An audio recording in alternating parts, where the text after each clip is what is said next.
In this video we are going to talk about the most common childhood traumas. First of all, what are the childhood traumas? These are some experiences, events in our lives as children which has impacted our lives as adults. And what's important to remember is that these connections are not always so visible and logical. So we have to be willing to go deeper into our past and our experiences, our memories, and search for the truth. Of course, there are cases when things are very obvious, they're clear, they're really traumatic and difficult, and they affect our lives as grown-ups. So let's talk about the first childhood trauma. This is related to the fear of abandonment. Very often that's a trauma which is caused by one of the parents leaving the family. Sometimes there might be logical reasons. For example, the parent needs to go to work somewhere abroad or far away. In other cases, this might be a parent who is leaving the home permanently. Unfortunately, in some cases, parents can die, or they can leave the child with his grandparents for a certain period. In all of the cases, the child can see this as abandonment, especially in a very immature age. Children, when they are 2, 3, 4 years old, they're not capable of understanding the logical reasons that, for example, the parent needs to go to work somewhere, or that there are other issues that need to be taken care of. And all of those memories create this fear that my closest people are going to leave me, that things are not safe, that I shouldn't trust people. And as we can guess, very often it creates problems in our relationships. And the truth is that having this belief in your mind that you're going to be abandoned, or the fear that it may happen, unfortunately very often provokes those exact scenarios. So by fearing those things, actually we attract them in our lives. So of course there are ways how we can handle with this, but the most important is to realize that we have this fear. And again, I would like to emphasize on this. Even if things are not so obvious, like for example, your parent has left you forever, even when there was a logical reason for that, you can still feel abandoned. Even if later the parent has returned and everything was great after that, you can still remember this as a threat for your security and for your family. The next very common childhood trauma is the fear of rejection. The fear that we are not going to be accepted by others. The most common case is when we are judged when we are children. For example, it could be judging our appearance, judging our behavior, or our results at school. When we feel like our parents are not loving us just for what we are, when they require us to achieve things, to be more successful, very often we feel like we are rejected for what we truly are. Especially when there is, a critical partner, when the parent is really judgmental, even when the intention is positive, because most parents, of course, they have positive intentions. They want to take good care of their children. They want their children to be successful, to be happy, but the approach is not always positive. And the outcome is definitely something different from what the parent is expecting. So if you have been judged as a child or not accepted, you can also feel in the same way when you're an adult. You can feel like your partner is constantly criticizing you. Again, you can attract this type of events or circumstances or relationships which are only going to confirm your expectations and beliefs. So again, the most important is to be self-aware of all of that and to admit, to realize that, and to be willing to change it. The next really common childhood trauma is humiliation. This is a scenario when our parents are criticizing something concrete in front of others very often. If the child, for example, is fat or has some kind of physical challenge or doesn't do something well, for example, parents who judge their children that they're not great sports players, or they're showing that, well, look at this child, he has achieved more, he can run faster than you, he plays baseball better than you, you have to do like him.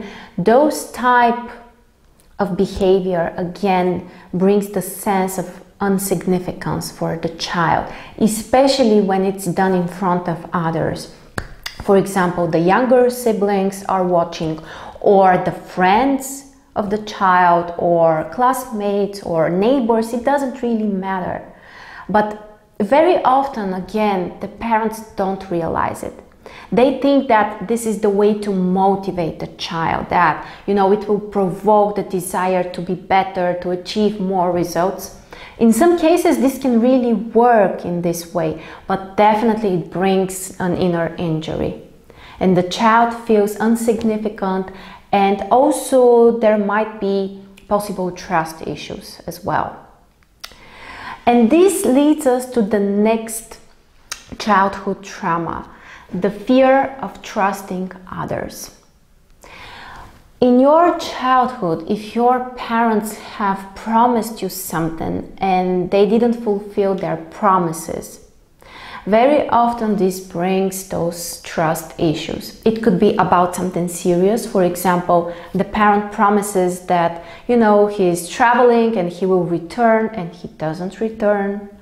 Or he promises, I will buy you this bike as soon as you get those grades at school. Or we are going to have this vacation and they don't have it. Sometimes the issue may not be so serious. This might be something insignificant, as for example, buying a ball for a boy or a doll for the girl. And if the parent doesn't fulfill his promises on a frequent basis, of course, it brings those trust issues. And the child thinks that, well, people promise all kinds of stuff and I cannot rely on their word. And very often in adulthood, these children or these people have issues with trusting their partner. It could be related to their work. They can be extremely critical, and they may feel like they need to take care of everything, especially at work. That, well, if I doesn't take care of this issue, of this task, I cannot trust that my coworker or someone else is gonna do the right job. So, of course, it brings problems both in our personal life and in our social life. And it's very important to understand that. And the last of the most common childhood trauma is related to the feeling of injustice or unrighteousness. When we feel like we are not treated in the way that we deserve. When we feel like, for example, we are punished too hard for something that we have done. Or we feel that we don't deserve this type of behavior. For example, parents or grandparents who are really cold, who are not emotional, who are really judgmental and keeping emotional barriers between them and their child. Very often the child feels like, well, it's not what I deserve and life is not fair. Life, won't bring me what I truly deserve. And again, as we can understand, we bring those beliefs in our adulthood. And we believe the same things. Very often, again, I want to remind you, very often it's unconscious. Or it's so deep in our mind that we accept this as a general rule. It's not something that I believe in. It's just what life is. That's how deep those models are lying in our mind. And again, people can react in a different way on all of those childhood traumas. In some cases, they may turn into a pleaser, someone who tries to please others constantly, who neglects their needs, who, make incredible sacrifices in order to please others, to, attract attention, to keep love in their life.